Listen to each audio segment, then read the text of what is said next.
Justice, Mainstream and Cross Currents, Chapter 15, Victims of Crime and Victimless Crimes. This is a narrated version of this PowerPoint presentation. Victims of Crime and Victimless Crimes. The victim of a criminal offense is one of a triad of important factors: the perpetrator, the victim, and the criminal justice system. Once a criminal offense has been committed, the criminal justice system pushes the victim aside and the prosecutor acts in the name of society rather than the victim. According to the Victims' Rights and Restitution Act, a victim is a person that has suffered direct physical, emotional, or financial harm as a result of the commission of a crime. Christie said there are 6 attributes that we associate with the innocence of a victim. Number 1, the victim is weak in relation to the offender. Number 2, the victim is minding his or her own business. Number 3, the victim is blameless.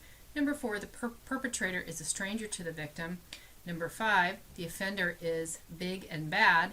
And number 6, the victim elicits victim status without threatening strong countervailing vested interest. Typologies of criminal victims. Historically, Mendelssohn in the 1950s believed that most victims had an unconscious attitude that led to their victimization.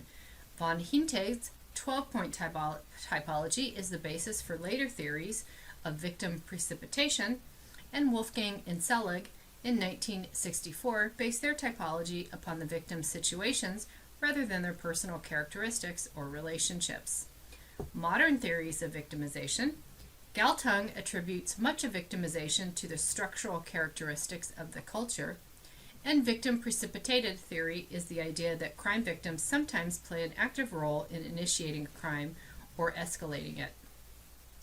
Figure 15.1 shows violent victimization in the United States and is available in your textbook. Victims in the criminal justice system. When offenses go unreported, it affects how the system can assist them. Victims may not be able to obtain services, and the offender remains free to commit more offenses. Law enforcement resources may be misallocated or not allocated at all because the authorities do not have an accurate record of crime.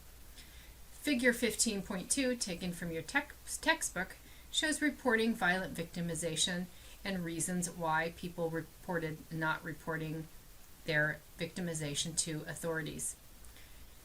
Victims in the criminal justice system. Types of victim include victims of violent crime, victims of hate crime, victims of financial crime, and the elderly and children. Victims' right and assistance. Services for victims of federal criminal offenses were made law in 1990 with the passage of the Victims' Right and Restitution Act. A victim impact statement is an account given by the victim's family, or others affected by the offense that expresses the effects of the offense, including economic losses, the extent of physical or psychological injuries, and major life changes. Victims' Right and Victims' Assistance Bill of Rights typically include the right to be informed, the right to be heard, the right to restitution, and the right to protection. Victimless crimes. Victimless crime is defined as activities deemed undesirable because they offend community standards rather than directly harm people or property. Drug use and sex work are controversial because they challenge the values and the religious beliefs of many people. Drug use and drug-related offenses are so prevalent that the criminal justice officials must overlook some offenses to concentrate resources on the control of other types of crime. Figure 15.3, taken from your textbook, shows the percentage of arrest for drug possession by drug in 2011. Abedinsky's definition of drug abuse is ingesting a psychoactive substance that is illegal to possess or that is taken in quantities that are clearly harmful. A short history of drug use and drug laws in the United States include: in colonial America, alcohol was integrated into daily life because it was safer than drinking water. In 1791, Congress passed an excise tax on whiskey that led to the Whiskey Rebellion. During the Civil War, morphine was widely used to combat pain and dysentery.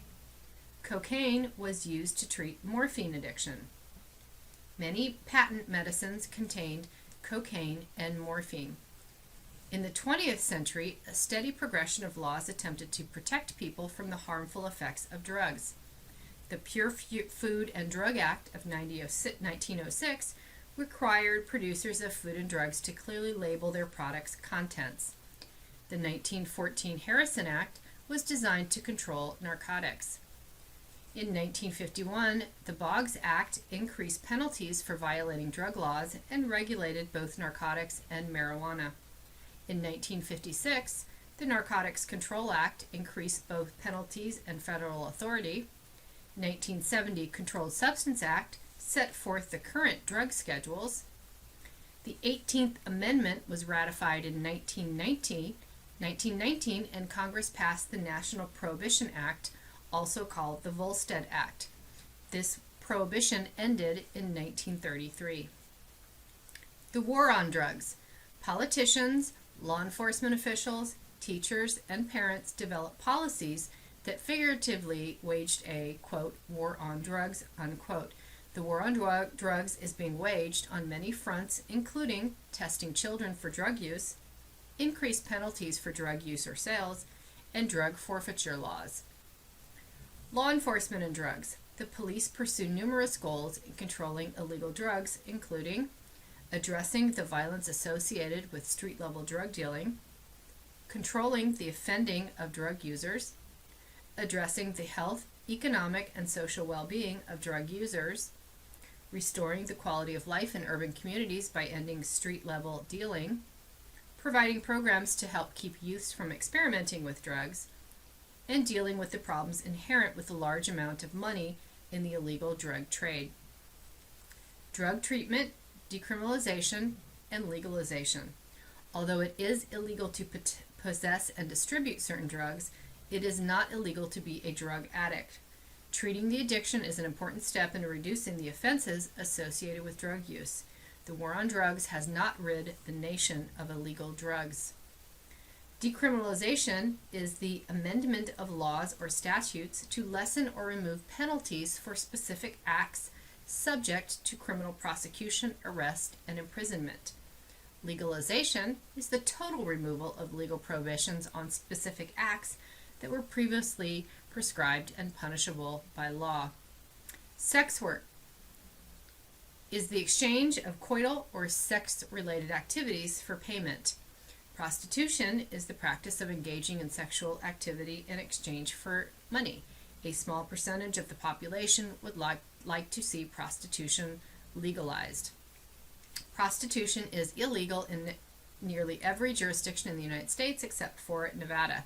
Because prostitution is consensual, there is no victim to alert law enforcement. Most prostitution arrests are the result of police stings. Pornography. The exact definition of pornography is open to interpretation. The criminal justice system relies on community standards. The policing of pornography centers on the difference between erotica and obscenity. Issues connected with the delivery of pornographic material include stores that sell sexually explicit materials, pornography in the mail, and the internet. Questions we might ask after reading this chapter include, according to the Victims' Right and Restitution Act, what is a victim? What do victims' Bill of Rights typically include? And what is Abedinsky's definition of drug use? This ends this narrated version of this PowerPoint presentation.